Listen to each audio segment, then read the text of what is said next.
Salam alaikum wa rahmatullah, très cher frère Metmati. Wa alaykoum salam wa rahmatullahi wa barakatuh, akhi Fouad.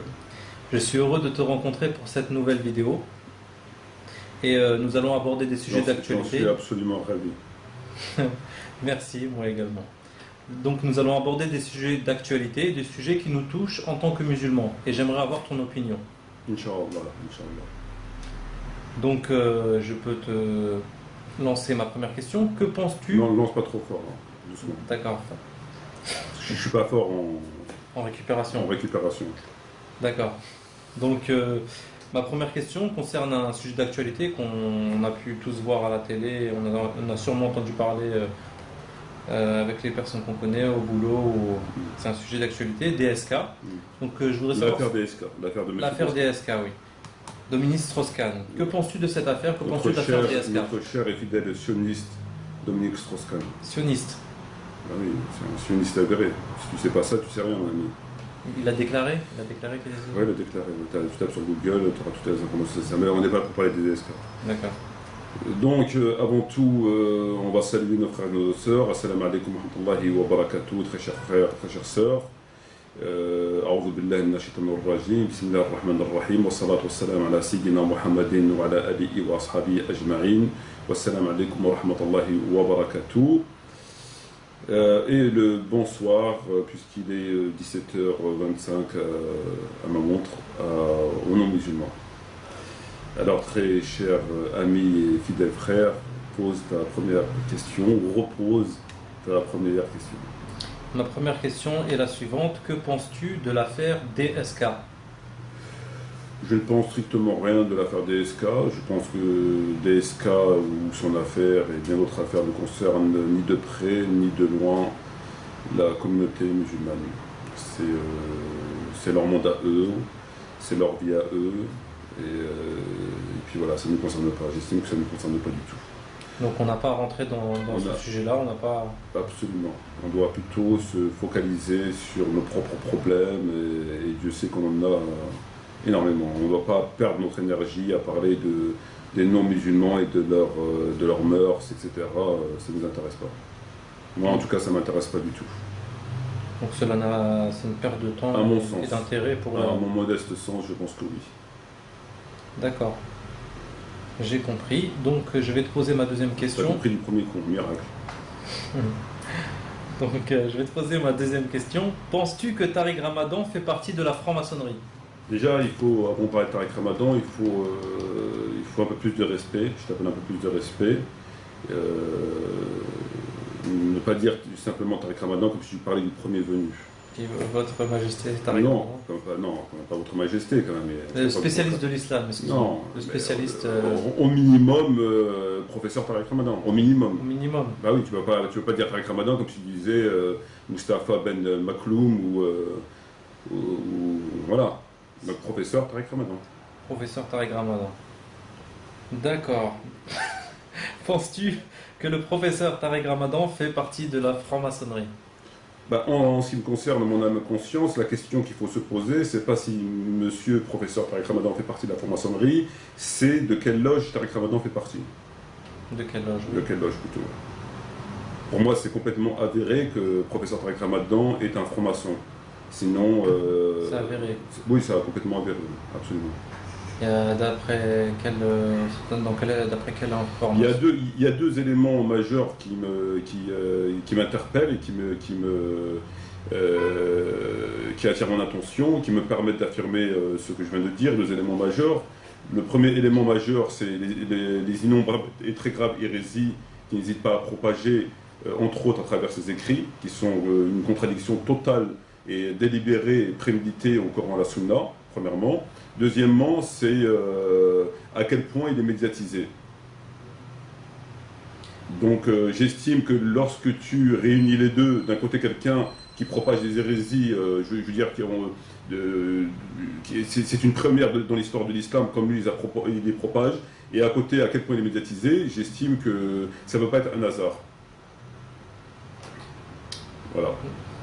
D'accord, ce que je comprends, c'est que pour la franc-maçonnerie, pour l'intérêt des francs-maçons, Il a une C'est pas que pour l'intérêt des formations. Il est bien évident qu'à l'heure d'aujourd'hui, l'islam, ou ce qu'eux ils appellent l'islamisme, est un danger pour le monde occidental, ou plus généralement pour le monde non musulman. Par conséquent, il est tout à fait logique et tout à fait réfléchi de mettre des gens comme Tariq Ramadan qui vont détourner les musulmans, entre guillemets, de l'islamisme, c'est-à-dire du discours qu'on connaît, du djihad, de l'État islamique, etc. Donc il faut qu'on mette des gens comme Tariq Ramadan qui leur tiennent les propos que lui tient. C'est tout à fait stratégique. Est-ce que ça permet de laisser penser à la communauté musulmane qu'ils sont représentés? Donc c'est ça qui est... C'est pas une question de représentation, c'est une question de stratégie. On ne peut pas laisser le monde musulman, on ne peut pas laisser les musulmans et les musulmanes comme ça dans la nature pouvant s'intéresser au discours d'islamisme, qui les appellent à l'État islamique, etc., etc. Donc il faut leur mettre des gens qui les détournent de cet islam, de ce qu'eux ils appellent l'islamisme. Voilà, donc on met des Tariq Ramadan, on met des Boubacar, on met des Chebel. Dans tout le monde, qu'il soit le monde arabe ou le monde non musulman, on a des Tariq Ramadan. Alors bien sûr, c'est le champion, c'est le numéro 1 dans le baratin, dans sa façon de mentir, donc c'est pas qu'un menteur, c'est pas qu'un imposteur. C'est comme il l'a dit, De Villiers, champion du monde tout confondu, de double langage.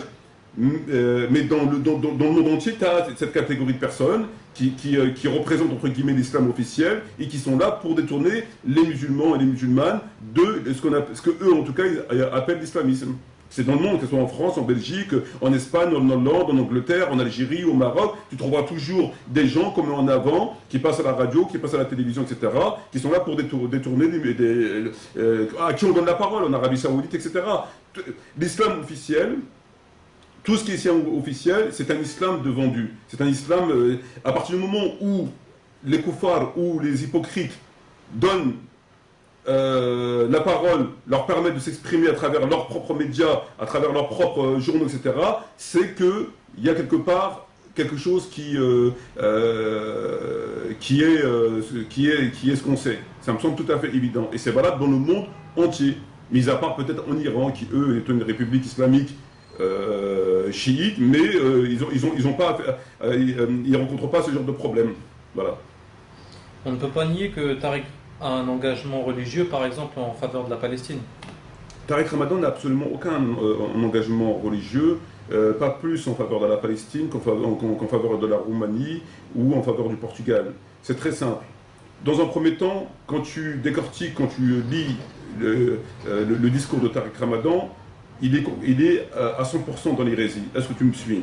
Oui, je dis bien à 100%, c'est-à-dire une contradiction délibérée et volontaire, délibérée et préméditée au Coran et à la Sunna. Il y en a plein, la liste elle est longue. L'hérésie qui autorise le mariage mixte, c'est-à-dire une musulmane, il l'autorise. Et qui dit qu'on ne doit pas la blâmer ni rien du tout. Il autorise une musulmane à se marier avec un non-musulman. Or, c'est une chose qui est clairement condamnée dans le Coran, c'est une chose, il l'autorise, c'est écrit dans ses livres. Il autorise et il dit qu'on doit combattre les homosexuels, on doit combattre le discours homophobe, on doit accepter l'homosexualité et on doit dans le même temps combattre les discours homophobes. Or, c'est une contradiction avec le Coran radical et avec la sunna du prophète. Il dénature les versets du djihad, il dit que le djihad n'existe pas, le djihad armé n'existe pas. Il dénature le verset sur les coups, où Allah Azza wa Jal autorise au dernier recours un homme à battre son épouse, il le dénature, il tente en tout cas de le dénaturer, il dénature le verset sur la zakat, il dénature le verset sur Dar al-Harb, terre de guerre, terre de paix, terre de contrat. Il incite les musulmans à l'intégration, c'est-à-dire à l'apostasie. Il veut l'abrogation de la polygamie. Il incite les femmes au libertinage, les musulmanes au libertinage, lorsqu'il dit qu'une femme qui veut travailler, elle n'a pas demandé ni à son père, ni à son mari. Il a calomnié des gens comme Ben Laden, que Dieu lui fasse miséricorde, entre autres, alors que Ben Laden avait tenu des propos tout à fait conformes à l'islam. Il a été complice avec le gouvernement de Tony Blair pour lutter contre eux, ce qu'ils appellent l'islamisme. Tout ça sont des choses qui sont prouvées et qui sont mentionnées dans ces livres de façon tout à fait claire. Donc, lorsque tu as un individu comme ça, qui se permet de se mettre en totale contradiction avec les textes, et que justement sa position n'arrange que les koufars, parce qu'on voit bien que cette position-là arrange à 100% les koufars, c'est fait de façon tout à fait réfléchie et délibérée. Et ça, c'est dans ces livres, personne ne peut le nier. Personne. C'est de la mécréance pure et simple. Maintenant, lorsqu'on parle d'un discours d'engagement de Ben Laden, sur la Palestine et qui parle en faveur de la Palestine, c'est un fait. Dans ses livres, dans ses vidéos, dans ses conférences, il parle en faveur de la Palestine. Il est pour une Palestine libre, avec un État israélien, avec un État... peu importe. D'autres non-musulmans, des communistes, des non-musulmans tout court, des athées, peut-être même des polythéistes, tiennent exactement le même discours que Tariq Ramadan. Mais là où il ne faut pas être dupe, où les musulmans, et les musulmans ne doivent pas être dupes, est-ce que, moi je te pose la question, et tu réfléchis 2 secondes, est-ce que tu peux venir, toi, en tant que musulman, parler en faveur de la Palestine et lutter contre la douleur de nos frères et sœurs palestiniens, et dans le même temps, avoir le discours de Tariq Ramadan concernant l'intégration et un islam européen? C'est une contradiction fondamentale. Pour la simple et bonne raison, tout simplement, pour la simple et bonne raison, c'est que on sait, en tant que musulman, on sait, c'est 1 plus 1 font 2, il n'y a pas besoin d'être le neveu de Freud ou de Einstein pour comprendre ça, que le problème palestinien ne peut être réglé qu'avec une puissance opposée, une puissance musulmane, qu'elle soit active ou qu'elle soit passive, en tout cas une puissance musulmane. Pour que les musulmans aient leur puissance, il faut obligatoirement qu'ils n'acceptent pas l'intégration et qu'ils créent leur propre État, dans lequel ils auront une puissance militaire, une puissance policière, une puissance économique. À partir de là, les ennemis de l'islam auront en face d'eux une opposition sérieuse. Donc il faudra négocier. Si tu n'empruntes pas ce chemin-là, et que tu dis aux musulmans on peut s'intégrer, c'est conforme à l'islam, etc., etc., tu réduis de fait les musulmans à l'impuissance, puisqu'ils vont se diluer avec les koufars, et donc ils sont comme les koufars, c'est-à-dire leur État, c'est l'État français ou l'État belge.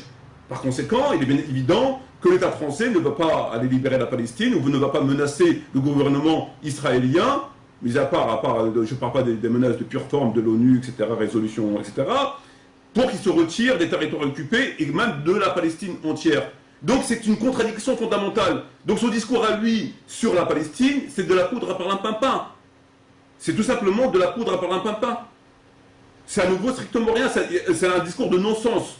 Tu ne peux pas adopter les 2 positions. C'est impossible. Donc c'est pour ça que son engagement citoyen en faveur de la Palestine ou en faveur contre la lapidation, c'est du bidon.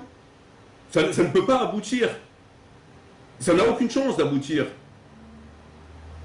C'est mathématique. Donc, tu as l'hérésie de l'intégration, alors qu'on sait qu'un musulman, lorsqu'il s'intègre chez le koufar, n'est plus musulman.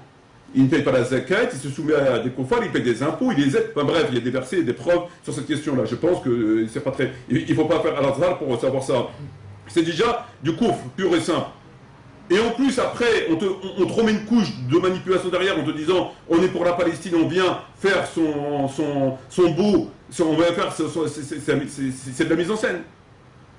C'est de la mise en scène. Ou tu adoptes cette position-là, ou tu adoptes celle-ci. Mais tu ne peux pas prétendre à la libération de la Palestine et à régler le problème palestinien tout en étant intégré parmi les koufars. Ou alors, tu passes par la voie que les koufars auront choisie.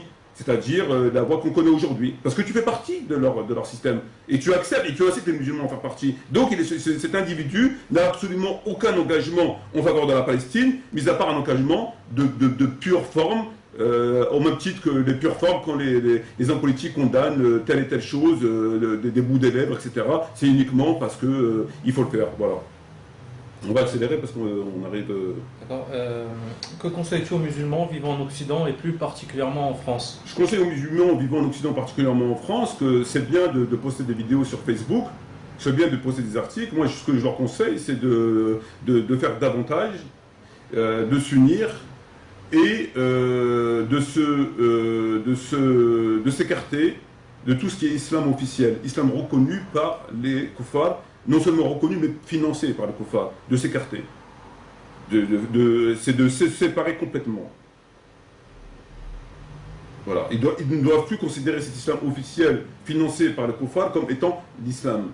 Au même titre que les mosquées, que leur soi-disant Jumu'ah, etc. Ils doivent s'écarter et revenir à une Ummah, la Ummah du prophète Mohammed. Mais ils doivent s'écarter de tout ça. Et ça risque de ne pas être évident. Il n'y a rien qui est évident. Le prophète, quand il a lutté contre ici et là, il n'y a rien qui est évident sur Terre. Même parfois, chercher une baguette, c'est pas évident. Et s'écarter. S'écarter, c'est-à-dire ne pas reconnaître cet islam officiel, ne pas accréditer, ne pas avaliser cet islam officiel, s'écarter complètement. Et rejoindre ceux qui ont une vision beaucoup plus conforme à l'islam. D'accord. Cat Steven, alias Youssouf Islam, a repris la musique. Qu'en penses-tu? Je pense qu'il a pété les plombs. Pendant 15 ans, il a estimé que la musique c'était haram. Et puis du jour au lendemain, à l'âge de 65, 70 ans, 75 ans, il vient et fait de la guitare. Pour moi, il a pété les plombs. Je pense qu'à force d'être dans l'inertie, l'inertie finit par se retourner contre nous. Et puis il y a ceux qui luttent corps et âme contre l'ennemi. Et puis tu as ceux qui font de la guitare. Et tu as ceux comme Tariq Ramadan qui font du banjo, ou du violon, de l'harmonica. Donc on nous a mis un orchestre en face de nous. C'est pas sérieux ce qu'il fait, Steven, je veux dire, c'est pas sérieux. Je veux dire, ah oui. bah évidemment, je veux dire, faire venir avec une guitare, faire de la guitare à 70 ans, enfin, je veux dire, c'est pas sérieux. Qu'est-ce que la guitare avec la religion? Je veux dire que Yazid, fils de Muawiyah, fasse de la guitare ou de la trompette, je veux bien concevoir. Mais que bon, je veux dire, quelque part, à mon avis, il ne doit pas avoir la lumière à tous les étages. C'était ma dernière question. On reviendra très prochainement, si Dieu le veut, sur faire un bref résumé de toutes les hérésies de Tariq Ramadan. On va évoquer à travers tous ces livres qu'on a fait, parce que bon, apparemment, il y a des gens qui en ont besoin, de faire un bref résumé des hérésies qui propagent, des hérésies, vraiment des hérésies qui sont contraires à la religion, qui propagent à travers... Dans le détail. En détail pour faire une synthèse. Inch'Allah. Inch'Allah, j'espère qu'on la fera très prochainement. Et je te remercie, très cher. Très cher frère. Ouais, il fait très chaud. Moi aussi, j'étais très heureux de pouvoir informer les musulmans sur ces sujets. C'est toujours bon d'avoir un point de vue d'une personne qui a étudié l'islam. On fait ce qu'on peut avec ce qu'on a. Et avec sincérité, je le dis de mon point de vue en tout cas. Pas trop de pommade, c'est pas bon pour les os les pommades. Oui, mais c'est pensé. Je sais bien. Sur ce, shukran jaziren, wa salam alaikum wa rahmatullahi wa barakatuh. Merci de nous avoir suivis et j'espère à très bientôt et ne soyez pas dupes. Shukran jaziren wa salam alaikum wa rahmatullahi wa barakatuh.